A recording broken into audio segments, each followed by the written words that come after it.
Okay, let's tackle a big one today, people pleasing. So you do this and you might not even be aware that you do it. But look, that's okay. We all do it, so you aren't alone. Today we are going to take a good look at where we are people pleasing, why we do it, and the effects that it can have on our health and our careers. I've also got some tools and strategies for you so that you can reclaim your time and happiness back at work. And hey, it might even help reduce your stress levels. So let's not delay, let's get going. You're listening to the Career Change Podcast with career coach, mum, and ex-corporate girl, Gina Hubbard. This is a no BS discussion about everything to do with your career, including how to make those hours at work happier, easier, and more fulfilling so that you can get on with living the life that you want. So, let's get going. Hello, welcome back and thanks for listening to the Career Change Podcast. It is so lovely to have you here in my little world. So, I'm actually not going to muck around today. No small talk, no chitter. I'm going to get straight into our topic because I've got a lot to say about it, and it's something that I've been working on, and the further through this work that I get, the better my life gets. So I don't want to delay in getting this out to you. You see, today I want to talk about one of the biggest ways that we sabotage our success at work, and that is actually by people pleasing. Now, if you are people pleasing at work, just an FYI, when you're people pleasing at work, then the possibility that you're doing it in other areas of your life is pretty good. So we'll just leave that there. And I want to preface all of what I'm about to say next by saying that if you are people pleasing and it's at work or at home, then it's not necessarily your fault because you might actually not be aware of where you're doing it. And I'm going to go into why soon, but for now, I just want you to go on this people-pleasing awareness journey with me with an open mind and heart, knowing that we all do it. I do it, I still do it. You aren't alone, and it doesn't change your worth in the world at all. You're 100% worthy just as you are. So today's episode, I really want to reiterate, it is not to be used to beat yourself up and make yourself feel bad, okay? It's about opening up your awareness and providing some tools that can help you start a journey of changing how you are showing up at work if you want to. You don't have to, it's totally up to you. Okay, so exactly what is people pleasing? I mean, isn't it just doing things to make people happy? Well, the answer to that is yes and no. So I've done a lot of research on people pleasing over the years, and in particular on how it shows up and affects us at work, right? And if you Google people pleasing, you'll find a lot of articles that paint people pleasing as a thing that we do from the kindness of our hearts. And some articles that I found even go so far as to say that it means that you have honourable intentions. But I'm going to take a stand here and I'm going to tell you that in my opinion it's not. It's not honourable. People pleasing at its core is manipulative and deceptive behaviour, and it's designed to control other people and the way that they feel and the things that they do. And we've been taught from a young age that it's what we need to do to survive and thrive in this world. You know, we don't even know we're doing it sometimes, and we definitely don't understand how it's affecting us because it's just become second nature. So in most cases, it's not intentional, and you might be people pleasing and you aren't even aware of it. You might just think that you're being kind and honourable. So let me explain. We'll stop here now and we'll just explain what true people pleasing is and the difference between people pleasing and just being a nice person who does things for other people, so that you know where I'm coming from. Okay, so people pleasing is doing or saying something and sometimes not doing something or not speaking up, like not speaking up or against someone in order to control how other people think, feel, or behave. Okay? There is absolutely nothing wrong with doing things to make other people happy. That's not what we're talking about here. But only if you do those things and you, A, genuinely want to and are happy to do the thing, and B, you have no expectation of their response, meaning you aren't doing it just to get them to feel, think, or behave a certain way that benefits you. So there's no strings attached, right? So if you're doing that, that's not, and if you feel like that, then that's not people pleasing. Doing something to please someone isn't a problem as long as it's not at the expense of your own happiness and emotional well-being. When we people please, we do it to elicit a specific response in the way that someone thinks, feels, or behaves. So, as an example, do you ever find yourself doing something that you don't want to do just to keep someone else happy, or to make them think better of you or highly of you, or to make them think that you're hardworking, for example? Like, if you do, then that's people pleasing. And you are in great company, because everyone does it. And it's because we learn it as little children. We learn it as kids. So if I'm a good girl, then mummy won't be angry. Have you ever heard your mum say, when you do that, you make me so angry? And no one wanted to make mum angry, right? And another one is, if I play quiet and play nicely, then dad won't send me to my room where I will be alone and excluded. Another one, if I eat all of my vegetables, then I can have dessert, even though I'm full. And if I behave a certain way, which in this example is overeating, then mum's behaviour will be to give me dessert. I'm being rewarded for overeating. And if I'm good, then Santa will come. I don't want to be on Santa's naughty list, because then I won't get any presents. I will be excluded. And as children, we change our behaviour in order to stay safe. Being included, loved, and fed equals being safe to our nervous systems. And in all of these examples, there is a change in the child's behaviour in order to control the behaviour of the parent, which is then rewarded.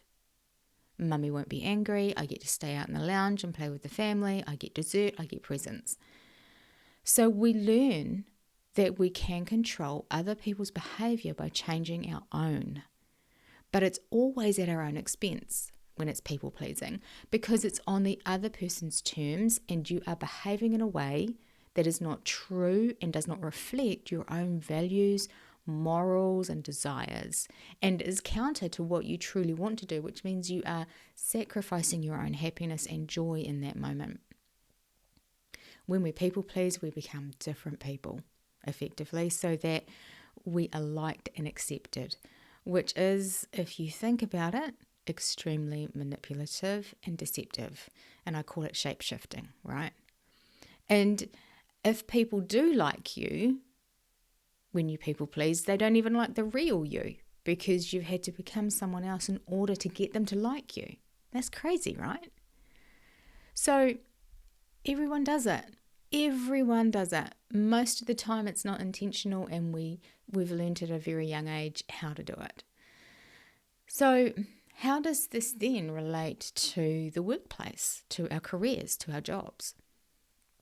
Well, people pleasers in the workplace feel guilty when they say no to somebody, and can feel resentment when saying yes. It's like a self-defeating cycle of negative emotion. You can't win.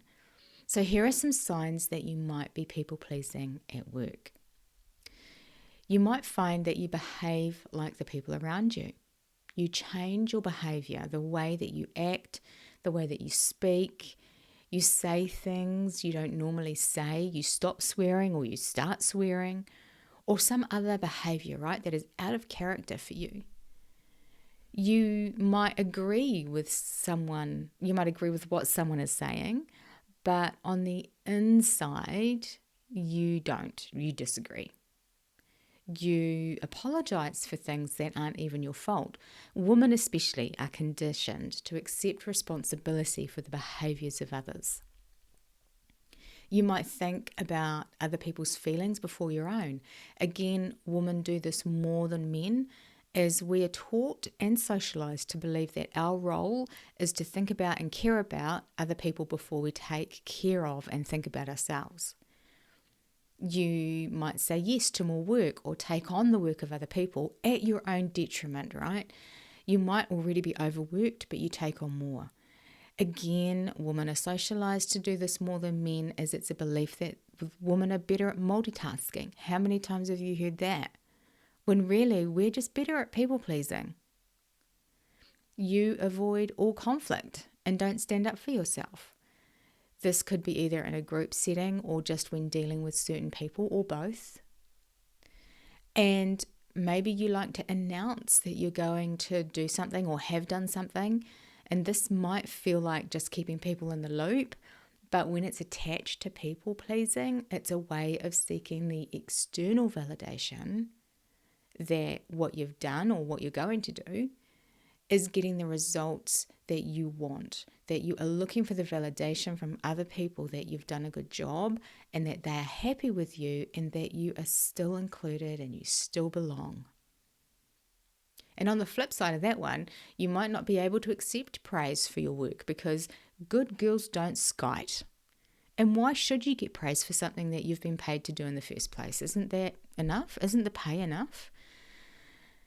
So again, on their own, these behaviours aren't bad. But when they're attached to people pleasing, then it's a part of a negative pattern of behaviour that is absolutely doing you and your career harm. So when people pleasing is in play, it's to get people to like you or to do something that benefits you. You shapeshift to become pleasing to others, but it's at your own expense and happiness. And in the workplace, it can lead to burnout really quickly. If you are a people pleaser in the workplace, your career will actually only go so far. So relationships that you build with your boss and colleagues are based on a lie, right? Because you shapeshift to become someone different. Because you aren't being authentic and genuine. You aren't being honest about how you feel. You don't show up how you want to as who you really are. They like a version of you that is a lie. And this isn't sustainable. And eventually everyone sees through it anyway. So don't get me wrong. You can go a long way in your career, and I did, people pleasing. But at some point, you'll find that in order to step up into the next level, whether it be at work or even in the version of yourself as you evolve, it requires that you shift your identity. And if your current identity is based on someone who does things to people please, then you'll find it very difficult to show them who you really are. But maybe you've seen this at work. Have you noticed that someone at your work got a promotion and then their personality seemed to change overnight? They became someone that you didn't recognize and started acting in a different way? I have. And it's very difficult to tell which of those personalities was the real, honest, genuine one. Is it the new one or is it the one before the promotion, the old one? And I've experienced this. I've seen it. You know, someone who has worked within a team gets promoted to team leader. If they are a people pleaser, they will fail or at least do a very bad job because people pleasers don't set boundaries. They don't know how to say no to people. They will let people get away with things just so they are liked, right? One rule for them and another rule for everyone else type of mentality, which leads to resentment and frustration from other team members. But people pleasers are often promoted because they are seen as hardworking, because they can't say no and they take on other people's work to please the boss. So from the boss's perspective, if you don't know what to look for, it's obvious that they should get promoted, right? Because look, they're just like a hardworking employee. Who doesn't want a hardworking person in charge? Of course they must be a good fit to lead the team. No, they're not. Not necessarily. But without the ability to set boundaries, say no, and effectively lead a team, whether your team members like you or not, a people pleaser leader is doomed to fail. And some people pleasers are often solitary in their work anyway, because they are doing most of it and carry other people's jobs. So being an effective and competent team leader means letting people own and be accountable for their own jobs, not doing the work for them. So you can see how it doesn't work, right? And even if you don't want to progress in your career with promotion, people pleasing it's exhausting. And studies have shown that it has links with burnout. So not only can it lead to burnout and exhaustion, but you'll lose sight of your own needs and professional goals. So here are some other ways it will affect your career. Okay. You'll feel frustrated from always being in a cycle of saying yes to helping out or taking on more work, because it takes you away from your own work and it ignores your own needs. This will leave you feeling angry and taken advantage of. But you do it though, right? Because you feel obligated to help and may even convince yourself that it's the nice or the right thing to do. But then you regret it afterwards.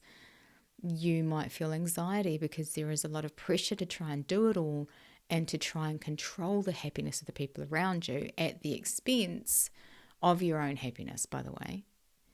And this can leave you feeling like burdened and overwhelmed and physically and mentally exhausted. You'll quickly feel stressed and anxious about how you'll get all the work done.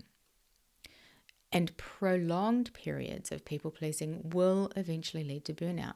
You'll be physically, mentally, and emotionally burnt out from helping others and ignoring all of your own needs, which we know can lead to serious health issues. So when you are reluctantly doing things for other people all the time, over and over and over again, you'll start to feel resentment towards them. Okay, towards the person. Resentment not only feels terrible for us feeling it, but it does start to show in the way you behave towards other people, especially the person you resent. So resentment doesn't like to hide. Resentment likes to show itself. It will come out. You might start to feel disengaged at work when you're so busy and trying to maintain your work people-pleasing persona, right, that person. You'll find yourself disengaged from your own wants and needs at work. And you might even withdraw so that you can drop the act just to take a break. Like, do you get home and it feels like taking off a cape, like taking off a weight, where you can be yourself and relax? And, you'll lose sight of yourself eventually. How can you know what truly makes you happy when you're so busy worrying about controlling other people's feelings? Which you can't do, by the way.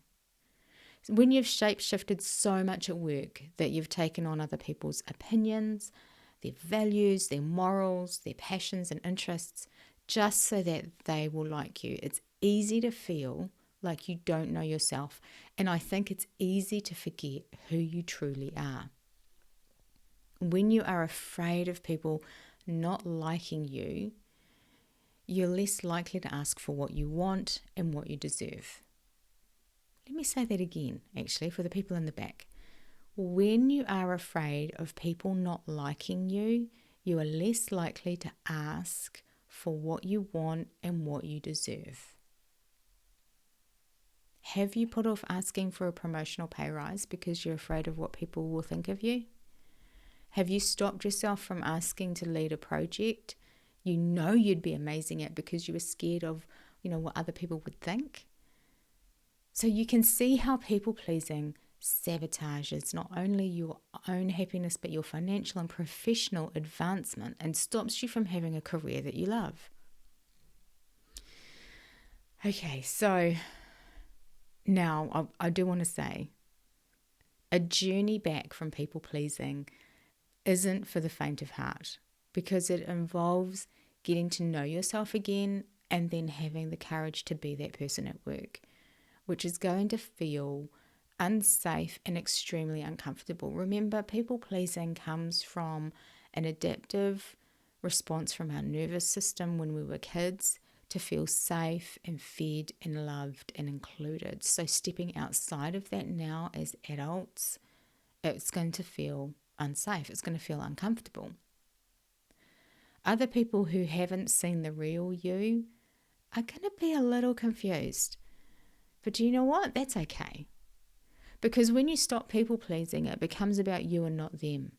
When you stop people pleasing at work, the other people who have benefited will not only be confused, but they won't like it. Because all of a sudden, they have to be responsible for their own work, their own behaviours, and their own feelings. You aren't trying to control them anymore. You are only responsible for yourself. You can show up as your true self and start to build deeper connections with the people around you based on the reality of who you are, which means you can drop the act and relax. You can let other people think what they like about you and be okay with it. And you have the time at work to do your job to the best of your ability and focus on your wants and needs professionally, because you're only doing your job. You're not doing everybody else's. So here are some tools to help you release the need to people please at work. This is the work that I have been doing for the last 3 years. It takes a while. So I hope you have a pen and paper handy. If you are multitasking, come back to me now. I don't want you to miss this bit. So the first step in any change journey, and you've heard me say this before and I'm going to say it again, is awareness. Look for the signs that I mentioned earlier. Check in at the end of the day. How do you feel?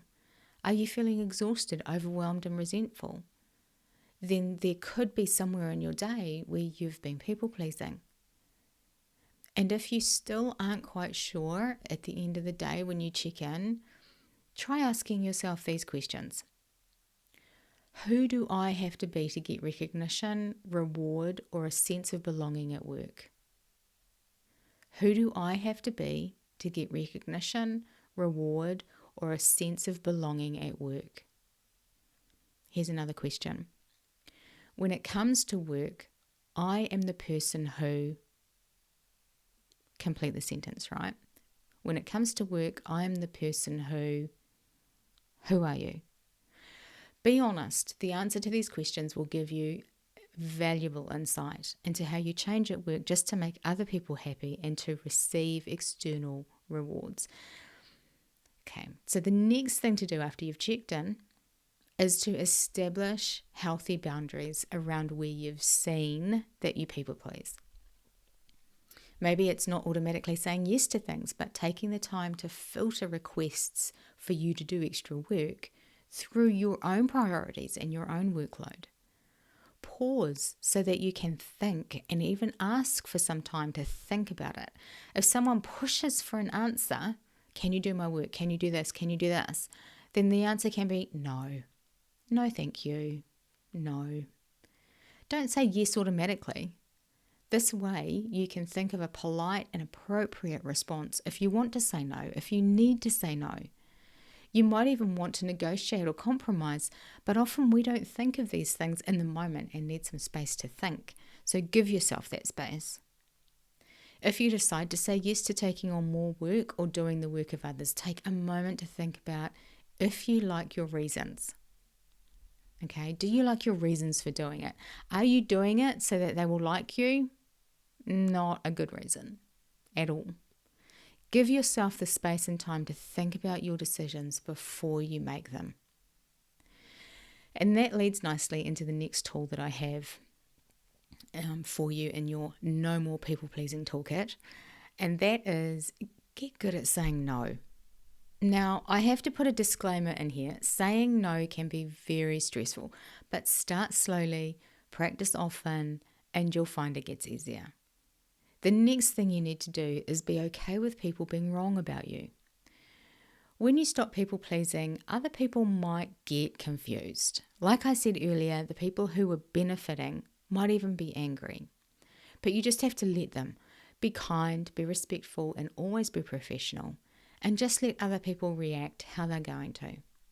You don't owe anybody an explanation, though you can for sure let people know that you've decided not to people please them if you'd like. I did this, actually. When I was working on my corporate job, I'd got to a point where my people pleasing towards one person in particular was so bad that on a big project, they were expecting me to do my own role and responsibilities plus theirs. And I made the mistake of letting it get so bad, and I did it for so long, that when I decided that it was time to stop and I pushed back and said no, professionally and kindly, it affected the quality of the result we were aiming for on the project, because this person didn't do their bit, and actually it was also the end of a friendship with that person. But that was all on me, right? I owned my responsibility in what happened and remained professional. But when I put in my boundaries and said no to doing their work and stood up for myself, and the consequences, man, they were almost catastrophic, as we were a very small team and other people were affected as well. So it's important to go about this change with a lot of grace and love and professionalism. But at the end of the day, you do have to let people react as they're going to, and you have to be okay with that, even if they are wrong about you. That's okay. The next thing you can do is set your own goals and priorities. So people pleasers often don't have their own goals, or if they do, they're a bit sort of nebulous, a bit fluffy, because they have to move and change to accommodate other people's goals, right? So do you set goals for yourself, but find that you move them to allow for you to do something for somebody else? Again, in essence, this isn't a bad thing as long as it's not tied to people pleasing that person, and you get the chance to succeed at your own goals as well. And the last thing you can do is have a people pleasing accountability buddy. Okay, someone who can see behaviour that you can't, someone who will lovingly and gently point out to you where you are people pleasing, and who will support you to make the changes you want to make in your life. Someone who is on your side and who you trust and who knows your heart. Life changes are always better with a buddy, don't you think? Okay, my friends. So that is people pleasing. Remember, you are in amazing company because we all do it. But if you want to move away from the resentment, the frustration, and take your career and your life to the next level, then I highly recommend this work. Be gentle with yourself though. And if you'd like my help with that, please reach out to me on gina@ginahubbard.com. Just email me. That's gina@ginahubbard.com. It's a big part of the work that I do with clients, and the one area that can have the biggest impact on your happiness. Being authentic and honest is like a magnet for your dreams and goals, right? And it opens up the doors for you to have honest and real connections with the people that you work with. Get good at saying no. Put in boundaries. Let people act and react how they want to. That's on them. Give yourself space to think about requests for you to take on more work, and grab an accountability buddy or grab some coaching sessions with me. You don't have to do this work alone. And remember, people pleasing doesn't take away from your true intentions at heart. You know who you are. It's time to let the rest of us see her. And do you know what? I can't wait to meet the real you. Hey there, are you ready to know exactly why you can't make any progress in your career? If you've been working hard and are feeling burnt out and trapped, but you're not sure why, or you don't even know where to start to make positive change, then I've got you covered. Imagine what it would be like if you could earn the salary that you want, feel energized by what you do, and be free of self-doubt. And I'm here to tell you that you can. Your lack of confidence might be holding you back, and you might not even know it, so let's fix that. Click the link in the show notes to get my free masterclass on the 3 ways your lack of confidence sabotages your career and how to turn it around and get the salary you deserve. Inside, you'll learn the 3 key ways you might be sabotaging your own career, how these show up for even the most accomplished and self-aware women just like you and me, and how to get your mojo back, reclaim the power in your career, and start finally earning the salary that you deserve. Born out of the blood, sweat and tears of going through this myself and the hundreds of hours of coaching women just like you to their own career success, the 3 ways I'm teaching in this training are little known and hardly talked about. So head over to the show notes now and click the link to get the free and instant access to this masterclass.